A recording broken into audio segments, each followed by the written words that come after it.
Bucks Magic, the only thing that's worth watching in this series is watching Giannis see if he can keep his cool. Now, as we know, the last time we saw Giannis on the court, he headbutted the Wizards forward Mo Wagner, got a 1-game suspension. In the postgame, Giannis talked about not really anything that Wagner did, but his frustration of guys grabbing him, of tripping him, of basically playing dirty throughout this entire season, especially throughout the restart. He was just so frustrated, so upset that he was constantly being grabbed, maybe not getting the whistles that he thought he should be getting. He just took out his frustration with a headbutt. It's going to be interesting to see now that teams see that the frustration was built, you can get under his skin. We'll see how teams kind of attack Giannis. They even try to up their game, grab him more, slap him on the wrist more, try to get in his head. Because you got him suspended for 1 game. That's massive in the playoffs. That is massive. And you got to think, if he does it again, the first-time offender was 1-game suspension. That could be 2, 3, 4 games. So that's the biggest thing to watch. Other than that, I mean, it's going to be a sweep. Magic have no shot. Good for them to make the playoffs. But they couldn't even take the 7th seed away from the Nets, who dressed everyone but your mom on the starting lineup and still managed to have a winning record. So the Magic couldn't even overcome the Jamal Crawford-led Brooklyn Nets. So they're the 8th seed. It will be a clean sweep. And again, watch and see if Giannis can keep his cool. That's the only thing worth watching here. Bucks in 4. Speaking of the Nets, Raptors versus Nets, 2 versus 7. Now again, credit to the Nets. They were a scrappy bunch. They went to the bubble. A lot of people thought maybe if they win 1 game. The Wizards are brutal. But even still, maybe they'll split. They played them twice. But instead, the Nets went 5-3 in the bubble. Surprised and beat the Bucks in one of the biggest upsets spread-wise in NBA history. Caris LeVert has been a star coming into his own and really asserting himself as that third option next year, behind Kevin Durant, behind Kyrie Irving. Caris LeVert is really establishing himself and putting him in that third role. But let's be honest here. The Raptors came in with the best defense, or one of the best defenses in the NBA. They left the regular season in the bubble with the best defensive team. At least to me, I think the one thing about the Raptors is that they've really proven to everyone else, because we came in here, what did we say as soon as the regular season game started? We identified one team from the East and one team from the West. The Raptors were the team in the East. Who could be the ones to upset the Bucks, the Lakers, or the Clippers? The money on those 3 compared to the field is massive. I mean, as we know, in the NBA, there's not much parity. The Raptors, I think, have really cemented themselves as a legitimate threat. As a team, the Bucks really have to watch out for. They beat them last year. Obviously, Kawhi leaves. The Raptors still great defensively, a great and deadly transition team. I think the Raptors have transitioned themselves, speaking of transition, have put themselves as a serious threat in the East. So I think the Raptors will sweep them in 4. And it'll be at least a nice exit, a nice little pick-me-up for the Nets. Going to next year, you get your 2 best players back, and to see Caris LeVert emerge has been definitely a good thing for the Nets, and going 5-3 in the bubble. That's a little motivator, seeing what the rest of the team can do. And now you see, similar to last year, they are 1 or 2 great players away from being a legitimate threat in the East, and a good thing for them to have them on the roster, just waiting for them to get healthy. And that said, Raptors in 4. Intriguing matchup here. Celtics versus Sixers, 3 versus 6. I feel like we always get this matchup each and every year the last few years in the playoffs. Now, Philly, we talk about the college football conferences being disjointed. Man, the Sixers have been disjointed all season long. They got Al Horford in the offseason. Still, to this day, have not been able to figure out how they incorporate him. Coming off the bench, is he going to start? How does he fit in with Ben Simmons and Joel Embiid? Should be out on the perimeter more? Can he get down low? Al Horford, as we know, is more of a post player. Haven't really been able to figure out the spacing that much. Now that even with Ben Simmons out for the year, it's still so many question marks surrounding the Sixers. You look on the other side with Boston. At least from their starters, so many different guys that could burn you. Jason Tatum, stud. Jaylen Brown, a great player. Kemba Walker, Gordon Hayward. I think there's just too many weapons coming at the Sixers, not to mention they are just too up and down. They don't even know their own identity. They can't figure it out on their own. So I think this will be a tough series. I think the Sixers have enough talent to win a game or 2.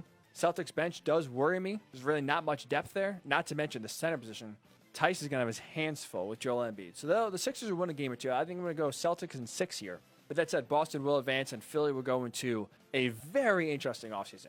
More questions about whether Joel Embiid and Ben Simmons can coexist. Brett Brown, again, will have questions surrounding his job status. It's going to be a very interesting offseason to see what does happen here in Philadelphia. Finally in the East, a rivalry that maybe, according to Jimmy Butler, is dead. We have the Heat and the Pacers. Obviously, going back earlier a few months ago, you had T.J. Warren and Jimmy Butler really get into it. Both jawing at each other, both really getting each other's faces. And there was a serious beef there. But according now to Jimmy Butler, they stomped out the Pacers. They really extinguished them in their 1 game in the seeding games. And now there's no real rivalry. But you look at the actual team, away from that little beef that happened, the Heat just have a major depth advantage. T.J. Warren has been a star, and he has really emerged for the Pacers. But when he is off the floor, man, is not pretty. Boy, do they miss him. Because Victor Oladipo, their bona fide superstar, right? Their guy, before he got hurt, he struggled now that he comes back Defensively, he's been pretty good, but offensively, he struggled to find a shot, struggled to kind of be that second option behind T.J. Warren, who's just scoring and scoring and scoring. And I like that the Heat have a lot of three-point shooting. Duncan Robinson has been great from deep for them. So with that, I'm going to say Heat in 5. I think the Pacers will get a game. They do have talent in their starting 5. But I'm going to go Heat in 5. Lakers Trailblazers 1 versus 8. The most intriguing 1 versus 8 we may ever have in the storylines heading in. Because what Damian Lillard has done in this restart, who's been better? Who can stop him?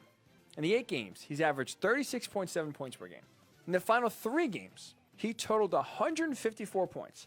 The only player ever in NBA history to score 154 points in the last 3 games of the season.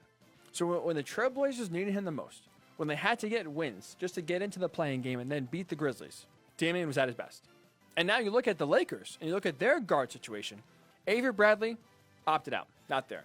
So you're going to rely on Alex Caruso, Dion Waiters, and J.R. Smith. Somewhere in there, you're going to rely on those guys for the most part that are tasked not only with stopping Damian Lillard, but C.J. McCollum. Good luck to the Lakers trying to slow down the Blazers. They were the number 1 offensive team in the bubble. They were scoring with the best of them. And if you watch Damian Lillard at all at any of these 8 games, he can't be stopped. It gets to the point where you literally have to guard him as soon as he crosses half court. Because if not, we saw in the last game against the Nets, he will pull up from the logo, and he will make it. They don't call him Logo Lillard for nothing. So the Blazers, red hot, hottest team in the bubble, fight their way in, get in the play-in round, get the actual 8 seed, dispose of the Grizzlies, and now you have white-hot Damian Lillard trying to lead a massive upset against a Lakers team that looks anything but hot. They look anything but good in this bubble. So the question is, will it be enough? Will this number 1 offense in the bubble be enough? Will Damian Lillard scoring lights out be enough to dispose of LeBron James, dispose of Anthony Davis, and get the Lakers out in the first round? So I want to say yes. One of my good friends, Stu, big Lakers fan, I love giving him crap. And a lot of my friends have these last few days, talking about how the Blazers are going to dispose of the Lakers. I'll be completely honest, though. I don't think it's going to happen. While their offense has been incredible, like I said, number 1 team offensively in the bubble, their defense has been putrid. They are 20th out of 22 teams in defensive efficiency. We talk about who's going to guard Damian Lillard and who's going to guard C.J. McCollum, especially with Avery Bradley gone. Well, I'll flip that question. Who's going to guard LeBron James? That answer is nobody. You're not putting Carmelo on him. Maybe you could put Gary Trent. There's a massive size advantage. LeBron is unguardable when it comes to the Blazers. A terrible matchup. So now, well, yes, the Lakers have their own concerns. They have legitimate concerns because LeBron and AD have struggled with, especially consistency. LeBron's looked out of sync, haven't been able to really get in their groove. Their offense has been very bad. They're second and last in points per game. They are dead last in 3-point field goal percentage. 2 categories you don't want to be near the bottom in, that's for sure. But with that said, despite Damian Lillard being white hot, despite the Blazers themselves being red hot, I think there's just too much talent for the Blazers to overcome. There's too much talent in the Lakers for me. Not to mention, the good point here is because the Blazers have put basically all their effort into every single game, their stars are logging a ton of minutes. Carmelo Anthony himself, think about this, has logged the third most minutes, in the bubble. Only 2 ahead of him, Lillard and McCollum. So the Blazers have put a lot of energy, exuded a lot of energy getting just to this point. I think they're going to get tired. I think that they're going to hit a wall. I'm going to say Lakers at 5. I'll give the Blazers 1 game. But unfortunately, I can't do it. I can't pick the 8 seed to upset. I think the Lakers are just too talented to have too much firepower. Lakers in 5, a hell of a run Portland. And hopefully Damian Lillard goes off again. At least we get to see one of the great point guards in this game just continue to dominate. So Lakers at 5. Clippers versus Mavericks. To me, this is the most intriguing first-round matchup, to be honest. Because what Luka Doncic has done so far in the restart has been incredible. He's had an incredible second season. And that's going to be so much fun seeing him in the playoffs. But man, he's going to have his hands full.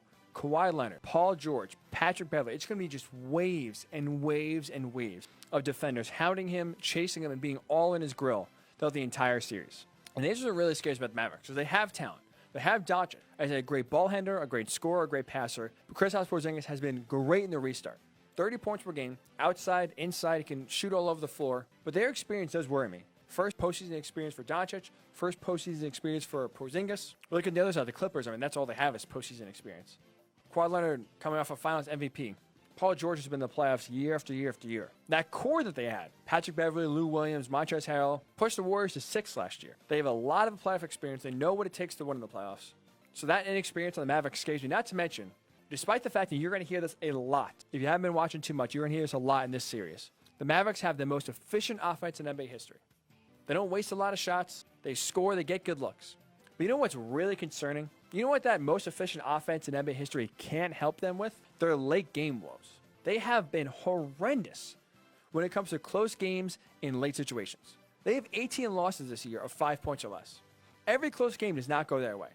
So I get concerned that that trend is just going to continue. I don't see how that reverses against a team that knows how to close in the Clippers.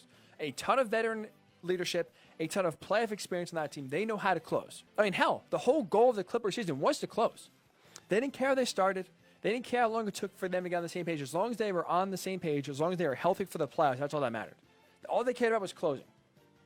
The Mavericks, that's the one thing they can't do. Close. So, because of that, the whole cavalry is back. You have Montrezl Harrell coming back now to the bubble. So, the full cavalry, the whole army is there for Doc Rivers and the Clippers. I'm going to say Clippers in 6. I think the talent that Doncic and Porzingis have will give them a game or two. But in the end, Clippers too strong, too experienced. And again, those late game moves by the Mavericks, really, really, really concerning. I don't see it turning around. Clippers in 6. Let's go to Nuggets and Jazz, 3 versus 6. So this is going to be the big man.